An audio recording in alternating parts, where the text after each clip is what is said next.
ఇప్పుడు మనతో మాట్లాడడానికి కాకినాడ రిపోర్టర్ లైవ్ లో ఉన్నారు నవీన్ రాజ్ కాకినాడలో వరుసగా ఇలా కోఆపరేటివ్ సొసైటీలు ప్రజల సొమ్ముతో బోర్డు తిప్పేస్తూ ఉంటే సహకార శాఖ అధికారులు ఏం చేస్తున్నారు?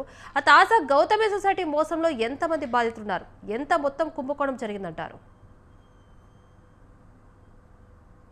ఏదైతే కాకినాడ జిల్లాలో అయితే కనుక వరుసగా ఆ కోఆపరేటివ్ సొసైటీల పేరుతో అధిక వడ్డీలు అయితే ఆశ చూపి కోట్లాది రూపాయల డిపాజిట్లు సేకరించిన తర్వాత బోర్డులు తిప్పేస్తున్న పరిస్థితులు అయితే కనుక కాకినాడ ఆ, తో పాటు కాకినాడ జిల్లాలో కావచ్చు, అలాగే అంబేద్కర్ కోనసీమ జిల్లా కావచ్చు, అంటే తూర్పుగోదావరి జిల్లా కావచ్చు, అంటే ఉమ్మడి తూర్పుగోదావరి జిల్లాలో అయితే కనుక ఈ బోర్డులు తిప్పేస్తున్న కోఆపరేటివ్ సంస్థల ఆ భోగవతాలు అయితే రోజు రోజుకి కూడా ఒక్కొక్కటిగా బయటపడుతున్న పరిస్థితి ఉంది. అంటే ఆ 4 ఏళ్ల క్రితం జయలక్ష్మి కోఆపరేటివ్ బ్యాంక్ పేరుతో అయితే కనుక 520 కోట్ల రూపాయలు అయితే సుమారు 2,000 మంది నుంచి అయితే డిపాజిట్లు సేకరించారు. అంటే 12% వడ్డీ ఇస్తామనే పేరుతో ఆ వడ్డీలు అది డిపాజిట్లు అయితే సేకరించిన పరిస్థితి ఉంది. 2 ఏళ్ల క్రితం చూస్తే కనుక కార్తికేయ కోఆపరేటివ్ సొసైటీ పేరుతో సుమారు 100 కోట్ల రూపాయల వరకు డిపాజిట్లు సేకరించారు. ఈ కోఆపరేటివ్ సంస్థ కూడా 13% వడ్డీ ఇస్తానని చెప్పడం జరుగుతుంది. తాజాగా చూస్తే కనుక గౌతమి సిటిజన్ కోఆపరేటివ్ పొదుపు సంఘం లిమిటెడ్ పేరుతో కాకినాడలో అయితే కనుక గత వారం రోజుల క్రితం అయితే కోఆపరేటివ్ సంస్థ మళ్ళీ బోర్డు తిప్పేసిన పరిస్థితి ఉంది. అంటే ఈ సుమారు 100 మంది ఖాతాదారుల దగ్గర నుంచి అయితే 50 కోట్ల రూపాయల వరకు ఈ సంస్థ డిపాజిట్లు సేకరించి బోర్డులు తిప్పేసిన పరిస్థితి తాజాగా వెలుగు చూసిన పరిస్థితి. అంటే ఈ కొంతకాలంగా ఈ డిపాజిట్ దారుల దగ్గరికి భారీగా ఆశ చూపి, అంటే వడ్డీ ఆశ చూపి 12%, 13% కూడా ఇస్తామని చెప్పేసి ఆశ చూపడంతో ఈ పేదలు, మధ్యతరగతి అంతా, అలాగే ఉద్యోగస్తులు, పింఛన్దారులు వీరంతా కూడా ఆ డిపాజిట్లు అయితే చేసి ఆ ఎక్కువ వడ్డీలు వస్తాయి, ఆ పిల్లలకి పెళ్లిళ్ళు చేయొచ్చు, అలాగే ఆ కుటుంబ అవసరాలు తీర్చుకోవచ్చు. రిటైర్ అయిన ఉద్యోగులు కూడా ఈ కోట్లాది రూపాయలు అయితే ఈ బ్యాంకుల్లో అయితే కనుక డిపాజిట్ చేశారు.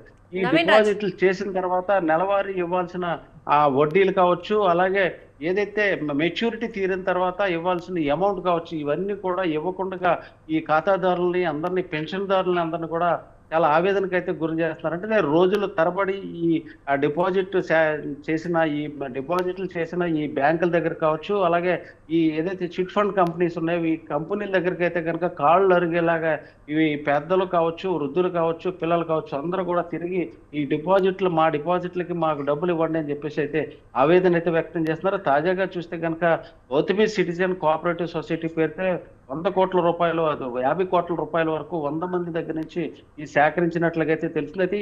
గత కొంతకాలంగా వడ్డీ ఇవ్వకపోగా డిపాజిట్ మెచ్యూరిటీ తీరిన డబ్బులు కూడా ఇవ్వకపోవడంతో ఖాతాదారులందరూ కూడా ఈ చిట్ ఫండ్, ఈ కోఆపరేటివ్ సొసైటీ ఎదురుగా అయితే ఆ ధర్నాలు చేస్తూ ఆందోళన కూడా చేస్తున్నారు. దీని మీద అయితే ఇప్పటికే కోఆపరేటివ్ డిపార్ట్మెంట్ కి సంబంధించిన అధికారులు కూడా ఇప్పటికే ఈ ఖాతాదారులందరూ కూడా ఫిర్యాదులు చేశారు. అయితే దీని మీద స్పందించిన కోఆపరేటివ్ సంస్థ అధికారులు అయితే కనుక ఈ ఏదైతే గౌతమి సిటిజన్ సిట్స్ కంపెనీకి సంబంధించిన కోఆపరేటివ్ పొదుపు సంఘానికి సంబంధించిన అధికారులకి, అక్కడ ఉన్న యాజమాన్యానికి కూడా నోటీసులు కూడా ఇవ్వడం జరిగింది. మీ ఏదైతే రికార్డులు ఉన్నాయో ఆ రికార్డులన్నీ మాకు అప్పచెప్పండి, దాని మీద మేము పరిశీలన చేస్తామని చెప్పి వీళ్ళు నోటీస్ ఇచ్చినప్పటికీ ఈ రోజు కూడా దానికి సంబంధించిన ఆ రికార్డులు కూడా సమర్పించలేదు. దీంతో కోఆపరేటివ్ సంస్థ అధికారులు ఇప్పటికే దీని మీద దృష్టి సారించి ఏదైతే డిపాజిట్లు సేకరించారో వాళ్ళందరి దగ్గర నుంచి వివరాలు సేకరించడం, ఏదైతే డిపాజిట్ దారులు ఉన్నారో వారందరికీ కూడా న్యాయం చేస్తామని చెప్పి కోఆపరేటివ్ శాఖ అధికారులు అయితే కూడా చెప్తున్న పరిస్థితి ఉంది. Lavanya. Right, thank you Naveen Raj.